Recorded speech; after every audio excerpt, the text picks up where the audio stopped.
যার কাজই হলো সব সময় ভাইরাল হওয়া কিংবা সমালোচনার মধ্যে থাকা। তো মিষ্টি জান্নাতকে নিয়ে আপনার বর্তমান কি বলার আছে? দেখেন, আমি প্রথমতই আমি কিছু জিনিস আছে আমি যেগুলো একদমই পছন্দ করি না, এবং এগুলোকে আমি অ্যাভয়েড করে চলি। কারণ দেখেন, আজকে আমি ওরে নিয়ে কথা বলবো, কালকে আমাকে অনেকে ফোন দিবে, ফোন দিয়ে বলবে কি যে ওরে নিয়ে কথা বললা এই সেই, ও তো তোমার পছন্দ করে। আরে ভাই, আমার পছন্দ করে ঠিক আছে, কিন্তু আমরা তো উচিত কথা বলি। অনেক সময় আমরা উচিত কথা বললে কি হয় জানেন, উচিত কথা সবাই নিতে পারে না।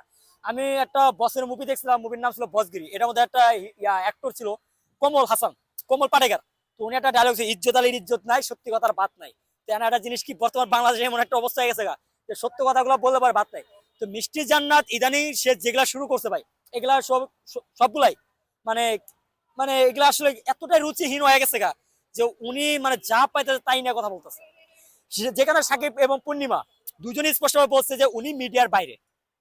তাহলে উনি এখানে কিভাবে আসলো? আবার ক্যাপশন দিচ্ছে আমি কিছু বলবো না। মানে ওনাদের ছবিগুলো শেয়ার দিয়া, সাকিব খানের ছবিটা শেয়ার দিয়া, ক্যাপশনে মানে ওই ফটোর মধ্যে লেখা আছে এরকম যে আমি একটা মেয়েকে খুব ভালোবাসতাম, গুলশান থাকতো আমার বাসার পাশেই, ওর বাসার সামনে দিয়ে আমি বাসায় যাওয়া আসা করতাম, এবং হচ্ছে ইংলিশ মিডিয়ামে পড়াশোনা করতো। সে খুব ভালো কথা বলতো, এবং পূর্ণিমা আপাকেও সেই ভয়েসটা শোনাইছে যে মেয়েটার ভয়েস খুব চিকন। তো এই যে মিষ্টি জান্নাত, উনি যখন কথা বলে মনে হয় কি গরু গরু কথা বলতেছে, মানে এতটা এইভাবে কথা বলে। তো উনার সাথে তো আসলে এটা যায় না। আর উনি ইদানিং যেগুলা শুরু করছে, এগুলো আসলে একদমই নেওয়া যায় না। উনার মনে আমি একটা মুভি দেখলাম দুর্ভাগ্যবশত, সে মুভিটা ছিল মনে হয় লাভ স্টেশন।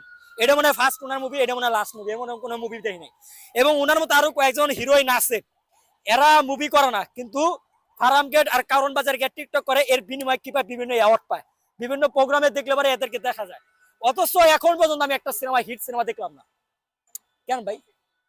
মানে এটা ভাই একটা হাস্যকর একটা বিষয় ভাই। আচ্ছা, আরেকটা বিষয় আমরা অনেক সময় দেখি যে মিষ্টি জান্নাত অপু বিশ্বাসের সঙ্গে অনেকভাবে মিল হয়ে বুবলিকে বিভিন্ন রকম আহ, ইঙ্গিত দিয়ে হ্যারাসমেন্ট করার চেষ্টা করে কিংবা বুবলিকে অপমান করার চেষ্টা করে হাসি ঠাট্টার মাধ্যমে।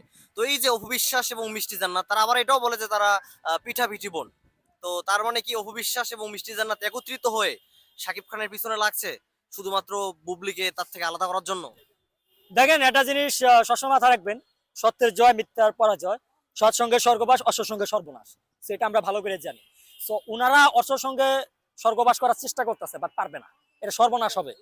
আর বুবলি আপু উনি উনার জায়গায় আছেন ঠিক, এবং সৎসঙ্গে আছেন, তাই উনার স্বর্গবাসটাই হবে, সর্বনাশটা হবে না। আর ওনাকে নিয়ে যারা সর্বনাশ করার চিন্তা ভাবনা করতেছে, তারা এই দিন শেষে সর্বনাশটা হয়ে যাবে।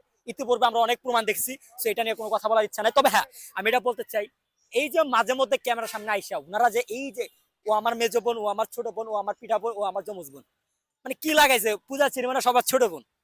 মেজ বোন হয়েছে কে এরা, এই বৃষ্টি জান্নাত নাকি, আর হচ্ছে ইয়া সমবয়সী বোন কিরা, পরিমণি, ওরাও বোন বানাইছে। 4 বোন না 5 বোন, যাই হোক এইগুলা বোন বানাইছে। তো কাহিনী কি হলো, তার 2 দিন পরেই জায়গা মতো পরিমণি দিয়ে দিল। তারপরে কি, ও জায়গা মতো গিয়া ডিম থেরাপি 2টা খাইছে, সব গলগলা পড়ে গেছে। যে আমি তো তখন আমার আবেগ কাজ করছে, বিবেক কাজ করে নাই।